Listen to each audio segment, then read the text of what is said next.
Joining us now, New York Times bestselling author and friend of mine, Ann Coulter. How are you? Fine, thank you. How are you? You have been probably from the beginning the strongest voice in support of Donald Trump. If he wins yes, Indiana, I have. If he wins, yes.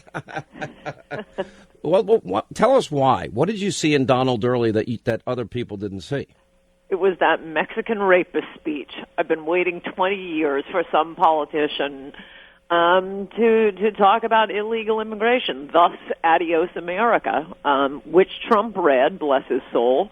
I had tried to voice the immigration issue on several candidates running for president this year who shall go unnamed, either in short harangues or long, hours-long harangues, and nobody else picked it up. No, Trump just saw me being interviewed, the only interview I did before my interview with you, Sean, the week before the book came out when I was down in Miami and had that interview with Jorge Ramos. It instantly went viral, and I was on my way to the Miami airport to fly up to New York and do your interview. Trump's office requested that a copy be overnighted to him. 2 weeks later, he gave his announcement speech, and there it was, just laying it out strongly, the wall, the crime, the sexual crimes, which no one had talked about until Adios America. These are different cultures we're bringing in. I will admit, it took me a week to say he's going to be the nominee and he's going to be the president because, we've been betrayed so many times on the immigration issue, so many times. By Rubio, by Bush, by all of them, by the entire Republican Congress that we elected in 2014 with Mitch McConnell and the rest of them promising, give us a majority, we will block Obama's executive amnesty. They get into office, they fund Obama's executive amnesty. It's happened so many times, and I just thought, well, he's not a politician, Trump, so he's making this horrible mistake of telling the truth, but when the media attacks him, he's going to back down, and that's going to hurt us. Hilariously, I didn't know that Trump doesn't back down. A week later, I saw he wasn't backing down. His candidacy had already cost him, $100 million in lost endorsements, and he was still going strong.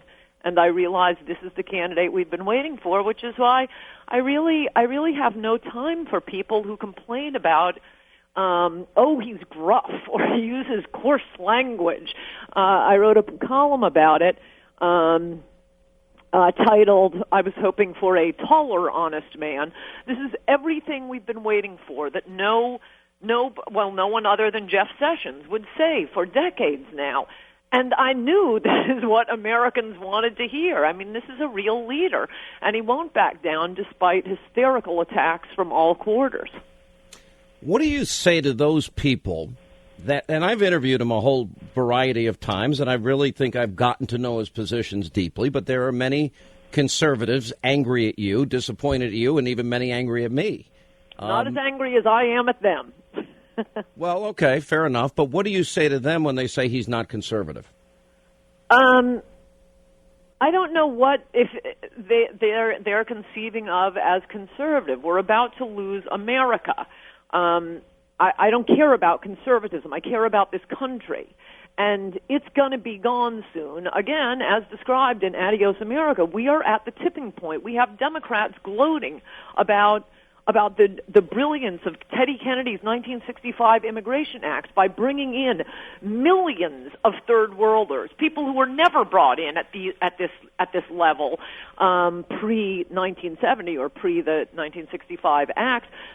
These post-1970 immigrants are voting 8-2 for the Democrats. They laugh about it.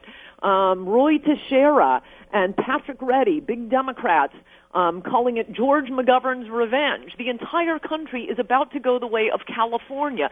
If you don't understand the national question, that this is the tipping point for this country, then you're the enemy right now. That isn't conservative. Good luck with your little entitlement reforms and getting Roe v. Wade overturned when you're being outvoted by foreigners. Only Trump sees that. And just, he's one thing that has been absolutely consistent in his life. I mean, for most of for most of his life. He was a billionaire developer. He was making pop-offs, some things that were not conservative, 16, 20 years ago, often.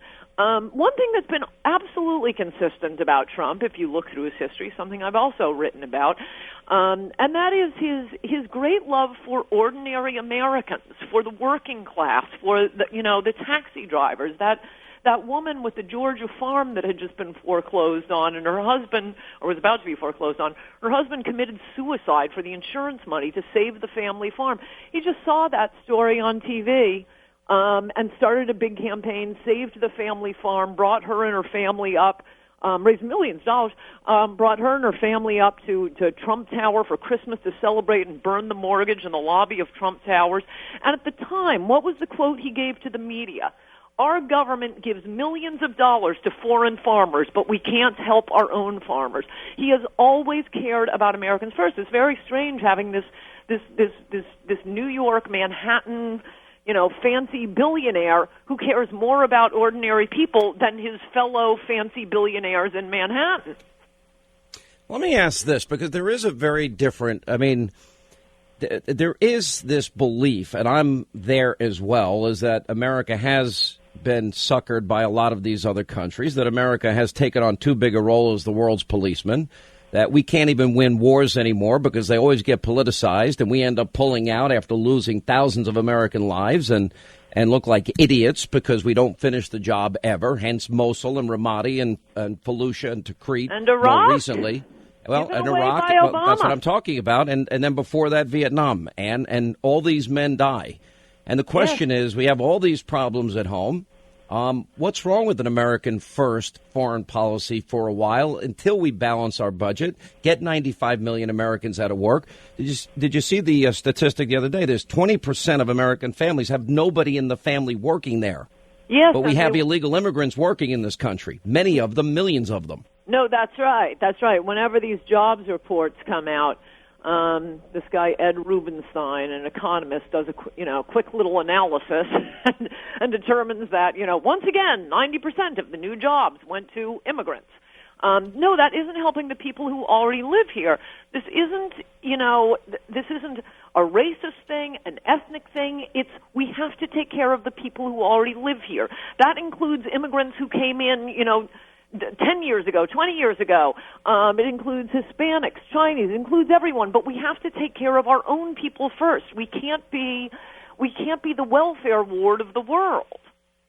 And the Democrats want it because they want the vote. They don't care what happens. And frankly, a lot of them just hate historic America. They just hate it. They hate the military. They hate the country. They love to see America being overwhelmed and disappearing. And Republicans have just been wandering around like Elmer Fudd, and we have to concentrate on the Hispanic vote. And apparently the only way they think they can get the Hispanic vote is by legalizing millions more. Well, no, as Trump has shown, I knew this was true. I put it in Adios, America. Hispanic Americans, or as they call themselves, Americans, they don't need more competition. Even the ones who have come recently, they'd like their wages to go up. It's the rich who want people to come in and compete for their landscaper's job. They don't want anybody competing for their jobs. Yeah. Let me ask, how do you think if Donald Trump wins Indiana tonight, it's pretty clear he gets the nomination. If he gets the nomination, how certain are you that he can win the general election? Well, I've been certain he's going to get the nomination in the presidency again since 1 week after the Mexican rapist speech. Americans have been burning with anger. They hate both parties in Washington. If anything, they hate Republicans more. They are dying to vote. What about all these Republicans, though? Wait a minute, but hang on. You see the Never Trump crowd. You read George Will's column yesterday. No, you see I Bill did not. Crystal I have talking. not read George Will for 20 years.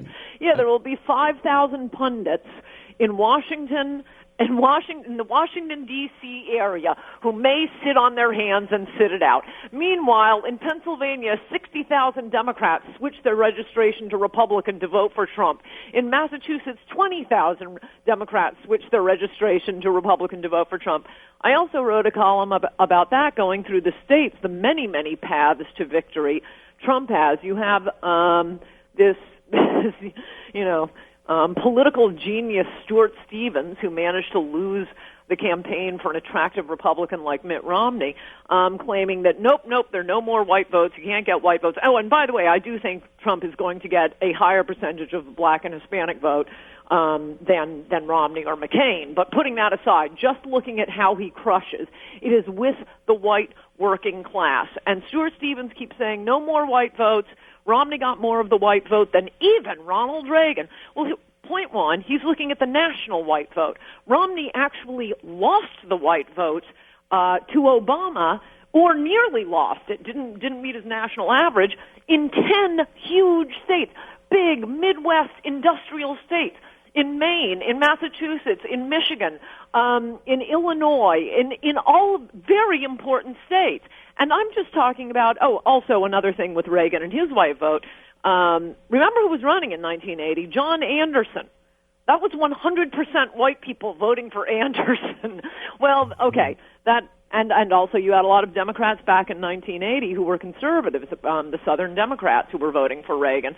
I haven't even talked about Florida.